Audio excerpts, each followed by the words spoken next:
Assalamualaikum warahmatullahi wabarakatuh. Jumpa kembali bersama saya di channel Ngulik Sejarah. Pada kesempatan kali ini, saya akan kembali lagi membacakan suatu kisah misteri yang berjudul Azab Menantu Pemuja Iblis. Cerita pada kali ini ditulis oleh Nafila.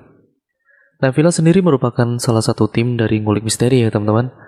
Apabila kalian penasaran dengan channel Ngulik Misteri, kalian bisa kunjungi channel beliau ya teman-teman, yaitu linknya sudah saya taruh di kolom deskripsi video kali ini. Yuk daripada kita lama-lama, pada video kali ini yang berjudul Azab Menantu Pemuja Iblis, kita langsung saja menuju ke ceritanya. Di kesempatan ini, saya ingin menceritakan sepasang suami istri yang baru menikah tapi berpisah kurang dari 1 tahun, yang dimana salah satu sepasang suami istri ini sebut saja Ferry dan juga Dian. Yang memang si Ferry ini diketahui sebelum dia menikah dengan Dian. Ferry bisa dibilang orang yang banyak kenalan wanita atau banyak pacarnya. Tapi karena keinginan orang tuanya, si Dian harus menuruti keinginan orang tuanya untuk dinikahkan dengan Ferry. Jadi sebenarnya pernikahan yang dijalani Dian ini tidak secara hati nurani, karena keterpaksaan ikatan keluarga yang membuat Dian harus menerima pinangan dari Ferry. Pertengahan tahun yang membuat Dian ini merasa kecewa dan sakit hati. Akhirnya memuncak dan ketika si Dian ini memergoki si Ferry dengan wanita yang lain di depan orang tuanya sendiri. Dan waktu ketika Dian menegur Ferry 1 kali, 2 kali, tapi perilaku Ferry acuh tak acuh. Dian juga pernah melihat HP Ferry yang isinya banyak sekali pesan yang masuk dari wanita lain. Seakan-akan itu hanya hal yang biasa bagi Ferry. Ferry selalu membalasnya dan bahkan sering teleponan di depan Dian secara terang-terangan. Si Dian yang memang sudah mencurigai kelakuannya Ferry, yang memang sebelumnya dia sudah mengetahui latar belakang Ferry yang memang tidak bisa dipercaya soal urusan wanita. Dian merasa sangat sakit. Dian kemudian menjadi korban dari pernikahan yang diinginkan orang tuanya. Karena rasa sakit hatinya mengakibatkan Dian ini pulang ke rumah orang tuanya. Dian ini menceritakan keluh kesah dengan orang tuanya tentang kelakuan suaminya, yaitu si Ferry. Tapi dari pihak orang tuanya tidak langsung percaya begitu saja, walaupun pernah sesekali orang tuanya melihat Ferry dengan wanita lain. Jadi ketika Dian mencurahkan perasaannya tentang kelakuan suaminya ke orang tuanya tidak ada respon sama sekali, bahkan disalahkan karena lari dari suami. Karena larinya seorang istri dari suami dinyatakan salah dalam bentuk agama. Di sini Dian yang memang sudah sangat sakit hati dan tidak bisa berpikir secara jernih. Dian ini ketemu dengan salah satu temannya yang memang di situ lingkup keluarganya juga sedang tidak dalam keadaan harmonis. Nah, karena sama-sama latar belakang keluarganya yang memang berantakan, di sini temannya juga mengalami perlakuan yang tidak enak dari suaminya dan juga mendapatkan hal yang sama, yaitu sama seperti Dian, tapi yang membedakan itu suaminya sudah meninggal. Dari cerita temannya kalau suaminya yang pernah menyakitinya itu dijadikan korban atau disantet karena sangat sakit hati. Dian yang mengetahui pengakuan temannya yang sebelumnya, Dian juga ingin melakukan hal yang sama. Dian akhirnya lari ke orang pintar yang pernah membantu temannya tersebut. Tapi ketika dia sampai di sana, dia berubah pikiran. Yang tadinya ingin menyantet suaminya justru lari ke hal yang lain, di mana si kuncennya ini menyarankan untuk lari ke ritual pesugihan. Akhirnya Dian ini mengikuti saran dari kuncennya. Dari pesugihan yang dilakukan Dian dalam ritualnya tersebut, dari saran kuncennya ini, Dian menuruti saran dari Mbah Kuncen. Yang pertama yang dilakukan hanyalah melakukan ritual selama 7 hari 7 malam, dengan puasa tidak makan, tapi hanya dengan minum air putih saja. Ketika suatu malam saat Dian ritual, dia mendapatkan suatu bisikan goib yang mengatakan bahwa apa yang diinginkan akan dikabulkan, tapi hanya dalam bentuk bisikan saja. Ketika 2 malam itu Dian melakukan ritual, dia melihat sosok makhluk gaib yang lewat membuat Dian ini sangat ketakutan. Tapi karena keinginan Dian yang memang sudah benar-benar lelah hati, yang pikirannya sudah tidak karuan, karena satu respon dari orang tuanya yang tidak memperdulikan tentang perasaan sedih, rasa takut tersebut hilang. Apapun yang mendatangi dirinya dengan tidak memperdulikannya, bahkan hanya menuruti apa kata makhluk-makhluk goib yang mendatangi Dian ketika ritual. Di malam ketiga, keempat, dan kelima, Dian tidak pernah melakukan hal yang membuatnya lari atau membatalkan ritual itu. Walaupun banyak pengalaman yang dialami setiap Dian melakukan ritual, Dian sama sekali tidak ada rasa takut. Bahkan dia ingin secepatnya mendapatkan apa yang dia inginkan, yang bertujuan mendapatkan kekayaan. Itu yang pertama. Dan yang kedua, atas perlakuan dari suaminya, yang memang Dian ini sudah sangat terlanjur sakit hati, dan akhirnya menyerahkan suaminya untuk dijadikan korban pertama dari ritualnya. Jadi ketika ritual ke-6 dan ke-7-nya, di sini Mbah Kuncen yang mengetahui kalau Dian sudah ditatangi makhluk yang memang menjadi sesembahannya. Akhirnya Mbah Kuncen ini memanggil Dian. Setelah selesainya ritual yang dilakukan, Mbah Kuncen mengajari Dian tentang beberapa mantra-mantra yang harus digunakan ketika nanti Dian di rumah. Yang memang keadaan Ferry dan juga Dian memang sudah terpisah dari orang tuanya masing-masing. Jadi disarankan sama Kuncennya, Dian harus menyediakan beberapa sesajen di dalam kamarnya Dian. Ketika selesai dari tempat ritual yang sudah disarankan sama Mbah Kuncen tersebut, akhirnya Dian pulang ke rumah. Tapi sebelum dia sampai di rumah, Dian mendapatkan kabar dari tetangganya yang memang dekat dengan rumah si Dian, karena posisinya tidak jauh dari pantura atau jalan raya. Yang memang kebetulan Dian keluar dari rumahnya ini hanya naik angkutan yang ketika jalan kaki mendapati kabar bahwa suaminya si Ferry kecelakaan tunggal. Dian mendapatkan informasi bahwa suaminya sudah meninggal dunia. Dian tidak merasa sedih, tidak merasa terkejut, dan Dian seakan-akan tidak menyesali kalau suaminya ini meninggal. Justru respon Dian tidak sewajarnya, ditambah lagi ucapan dari tetangganya. "Syukurin aja, biarin aja dia meninggal," kata dari beberapa tetangganya, karena memang tetangganya di sini pun sudah mengetahui tentang ributnya Dian dan juga si Ferry. Sehingga tetangganya ini yang melihat respon dari Dian yang bodoh amat, tetangganya pun tidak merasa aneh, karena yang sering dilakukan 2 pasangan muda-mudi yang baru saja menikah. Karena setiap malamnya pasti ribut sampai tetangganya ini mendengar dobrakan pintu, pecahan piring, dan teriakan dari Dian. Jadi ketika Dian mendapatkan informasi tersebut, dengan santainya dia melangkahkan kaki ke rumahnya. Ketika dari pihak kepolisian mendatangi alamat si Dian, karena memang kebetulan Ferry meninggalkan alamat lengkap waktu kecelakaan. Jadi jenazahnya diantar ke kediaman di mana dia dan juga suaminya tinggal. Dian yang ditinggalkan suaminya ini, ya tapi dengan raut wajah yang tidak ada rasa sedih sama sekali.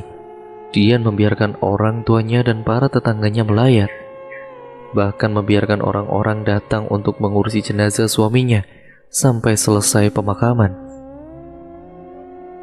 Orang tuanya Ferry menanyakan kepada Dian, "Sebenarnya rumah tangga kalian kenapa? Kenapa kamu sampai 1 minggu ini kok tidak ada di rumah?" Kata anak saya si Ferry, "Sebelum dia meninggal katanya kamu tidak ada di rumah." Ini kata dari orang tuanya si Ferry. Dijawab sama Dian seperti ini, "Saya sudah terlalu jengah, Bu. Sudah terlalu jenuh menghadapi perlakuan anak dari ibu. Jadi hampir 1 minggu ini saya tidak pulang ke rumah ini. Saya mending lari ke teman saya daripada saya harus menghadapi suami saya yang kelakuannya tidak karuan." Maksud kamu, tidak karuan itu yang bagaimana? Itu kan suami kamu. Betul itu suami saya, Bu. Tapi saya sebagai istri terlanjur sakit hati, Bu, dengan si Ferry yang secara terang-terangan membawa wanita lain di hadapan orang tua saya sendiri. Dan juga dari pesan WA yang sangat banyak sekali, Bu. Nomor wanita lain bahkan sering dihubungi di hadapan saya. Yang membuat saya itu mendapatkan KDRT, yang membuat saya enggan lagi untuk pulang ke rumah ini.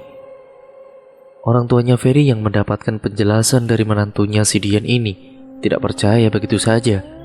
Karena yang diketahui orang tuanya Ferry ini anak orang yang benar-benar baik-baik saja menurutnya. Orang tuanya Ferry memberikan nasihat kepada Dian. Ya sudah, apapun yang sudah terjadi sekarang Ferry kan sudah meninggal. Saya meminta kamu yang sebagai istrinya memberikan maaf untuk anak saya. Saya maafkan, tapi dalam ucapan saja, belum sepenuhnya. Karena saya masih memendam kekecewaan yang begitu sangat dalam. Bagaimana nanti saja, saya belum bisa untuk saat ini memberikan maaf. Ya, tentunya sepenuhnya kepada suami saya, yaitu ke anak ibu. Mendengar jawaban dari Dian, orang tuanya Ferry hanya bisa menangis karena melihat anaknya si Ferry yang dalam keadaan meninggal dunia, mengalami kecelakaan, dan juga ketika di dalam liang lahat, istrinya belum memaafkannya. Nah, setelah persoalan di mana orang tuanya dan menantunya ini bergejolak hampir 40 hari selesainya pemakaman. Semenjak pemakaman dan 40 hari ada ritual pengajian. Orang tuanya mendatangi kediaman Dian. Lalu kemudian yang memang pengajiannya digelar di rumahnya. Tapi orang tuanya si Ferry ini melihat banyak beragam alat-alat sesajen ritual. Orang tuanya yang mengetahui dan melihat dengan mata kepalanya sendiri bahwa kelakuan menantunya ini sudah tidak sewajarnya dan juga di luar batas. Orang tuanya Ferry menanyakan kepada Dian, "Kamu itu sebenarnya sedang apa? Kenapa banyak alat-alat sesajen seperti kembang yang beraneka ragam ini ada di kamarmu? Sebenarnya kamu itu melakukan apa, ha? Jangan-jangan kamu melakukan hal-hal yang membuat anak saya meninggal ya?" Dian yang mendengar ucapan yang dilontarkan orang tuanya si Ferry, Dian ini kemudian naik pitam. Kalau memang benar, emang kenapa? Sontak saja kaget orang tuanya Ferry. Orang tuanya Ferry tidak menjawab sekata apapun.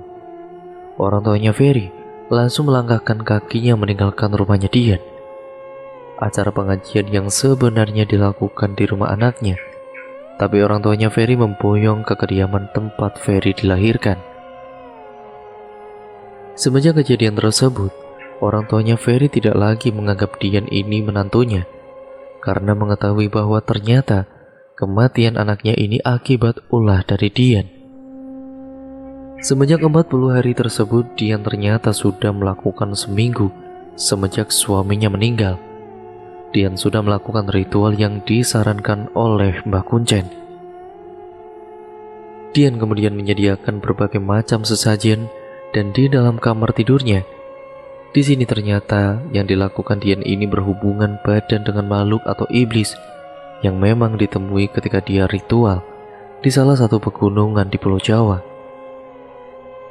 1 minggu Dian melakukan ritual dan Dian mendapatkan saran untuk melakukan hubungan badan.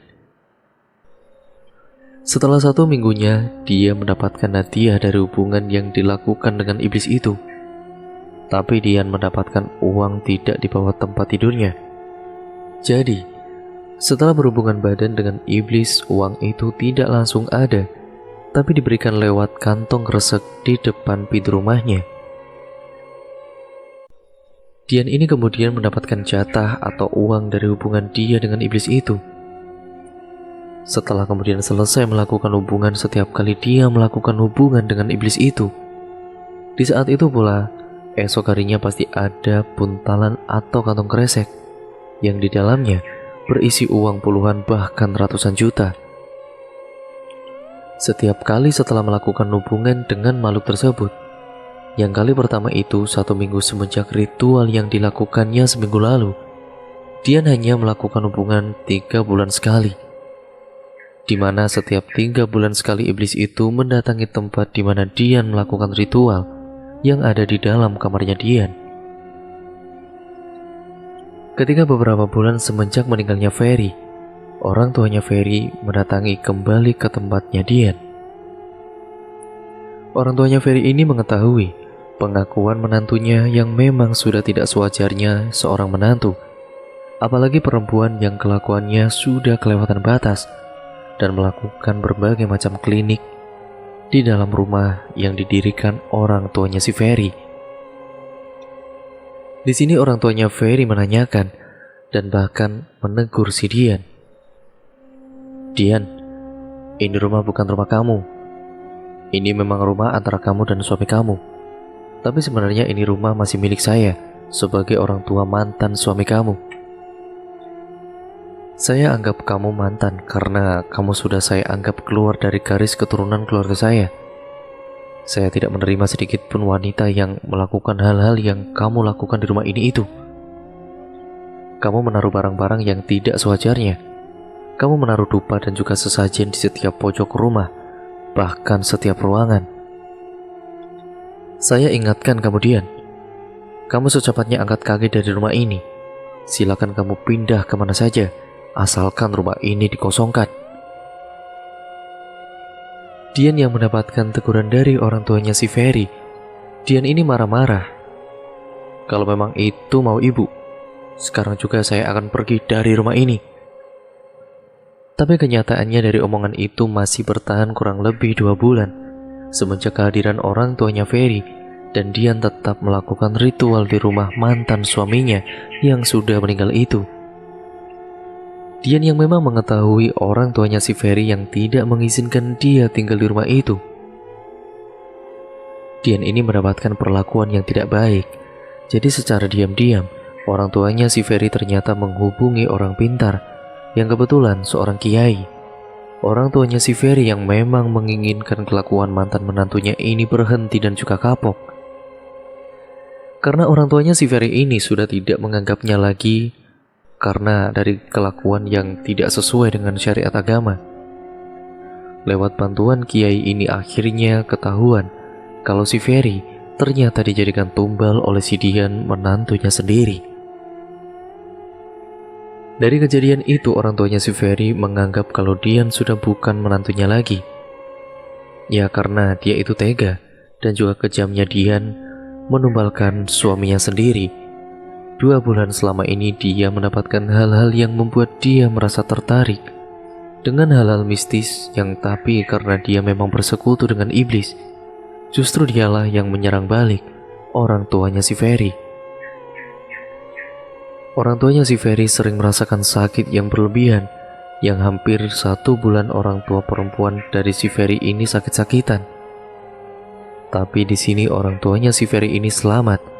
Justru 3 bulan setelah pertarungan antara iblis dengan kiai yang membantu orang tuanya Ferry dan mengakibatkan si Dian ini mengalami hal yang tidak sewajarnya. Dian ini mengalami sakit secara mendadak dan tidak diurus oleh siapapun. Karena orang tuanya sendiri pun mengetahui kelakuan anaknya yang memang sudah keluar dari syariat Islam. Orang tuanya pun membiarkan terserah dia mau apa. Dengan keadaan Dian yang memang tidak ada siapapun di rumahnya, dia harus pontang-panting mengurus dirinya sendiri dalam keadaan sakit-sakitan. Karena si Dian merasa dirinya sudah kalah, apalagi dengan keadaan dirinya yang sudah tidak bisa keluar dari rumahnya. Karena memang keadaan tubuhnya di sini hampir seluruh tubuhnya mengalami hal yang tidak sewajarnya. Tubuhnya mengeluarkan darah dan bau amis dari kulit tubuhnya, yang membuat dia tidak memberanikan diri keluar dari pintu rumahnya. Mungkin di sini efek dari dia melakukan hubungan dengan siluman atau iblis yang membantu dia mendapatkan kekayaan yang dimilikinya. Temannya yang dulu mengajaknya untuk ke juru kunci tersebut, temannya mendapatkan kabar kalau Dian sakit dan dia mencoba menjenguk keadaan si Dian, yang memang keadaannya sudah sangat tidak wajar. Temannya ini mengetahui hal tersebut dan kemudian menyerahkan apa yang sudah dimiliki Dian dalam bentuk uang. Tapi Dian di sini ingin memberikan uang itu ke orang tuanya sendiri. Jadi dia memberikan amanah ke temannya agar uang yang didapatkan dari pesugihan untuk ke orang tuanya. Tapi temannya di sini mengetahui bahwasanya orang tuanya Dian adalah seorang yang alim. Di sini temannya enggan menemui orang tuanya Dian karena sudah dipastikan nantinya akan mendapatkan teguran. Makanya uang tersebut hanya diserahkan ke Dian dan kemudian ditinggalkan begitu saja.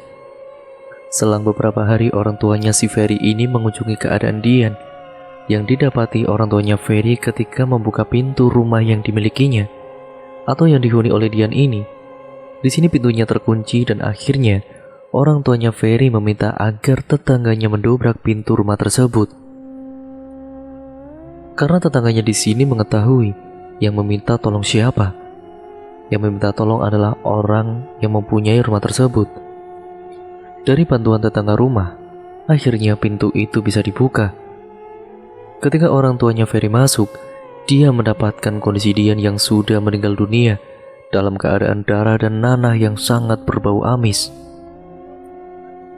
Sementara ada uang di hadapan Dian yang berjumlah banyak, tapi di antara tetangga dan orang tuanya di sini tidak ada satupun yang berani menggunakan uang tersebut. Mengetahui Dian yang sudah meninggal dunia di sini, orang tuanya Ferry dan tetangga-tetangganya memang mendapatkan keadaan Dian yang sudah meninggal dunia. Tetangganya ini melihat HP Dian yang dimana komunikasi terakhir di sini, Dian berkomunikasi dengan temannya. Tetangganya pun menghubungi nomor tersebut dan menghubunginya kemudian akhirnya mendatangi rumah tersebut. Setelah temannya ini datang, apa yang menjadi keinginan Dian ini ternyata disampaikan ke orang tuanya dan juga ke tetangganya. Tapi atas usulan dari pihak yang memang di situ juga ada orang tuanya hanya menyarankan agar uang tersebut dibawa oleh temannya saja, karena dialah yang mengakibatkan Dian berperilaku musyrik dan berperilaku tidak sewajarnya sebagai manusia. Dan tidak ada satupun tetangga bahkan dari keluarganya sendiri pun tidak ada yang mau mengurus jenazahnya Dian. Akhirnya temannya Dian ini menggunakan uang tersebut untuk dibawa ke rumah sakit agar jenazahnya benar-benar diotopsi dengan alasan bahwa Dian ini tidak ada keluarganya. Walaupun secara identitas ada keluarganya, tapi karena orang tuanya Dian sudah tidak mengakui sebagai anaknya lagi. Tempat di mana Dian dimakamkan di sini orang tuanya sempat menjenguk makamnya. Jadi walaupun tidak menerima dan tidak mengurus jenazah anaknya, walaupun orang tuanya tahu kalau Dian di sini meninggalnya dalam keadaan yang tidak sebaik-baiknya orang yang soleha. Karena yang diketahui dari tetangga, orang tuanya yaitu Asep ini mengatakan bahwa penyebab kematian Dian ini adalah ulah dari Dian sendiri yang sudah bersekutu dengan iblis, yang memang tujuannya yaitu tujuan utamanya untuk membunuh suaminya. Dari cerita ini semoga bisa memberikan kajian untuk kita semua. Ambil sisi baik dan buang sisi buruknya. Sebaik atau seburuk apapun perilaku anak, orang tua tetaplah orang tua. Jadi kita sebagai generasi muda, kalau kita masih diberikan atau disandingkan dengan orang tua yang masih hidup, berbaiklah dengan orang tua kita. Semoga orang tua kita selalu meridhoi. Memang kadang penyampaian dari orang tua itu tidak semestinya kita menerima, tapi pada hakikatnya orang tua itu mengingatkan hal yang baik-baik, walaupun secara penyampaiannya kadang tidak sesuai dengan pikiran dan hati kita sebagai anak. Dan cerita pun akhirnya selesai sampai di sini ya teman-teman. Terima kasih untuk kalian semua yang sudah menyimak video kali ini. Jangan lupa nih untuk kalian like, komen, dan share video kali ini sebanyak-banyaknya agar channel ini bisa berkembang menjadi channel yang jauh lebih baik lagi.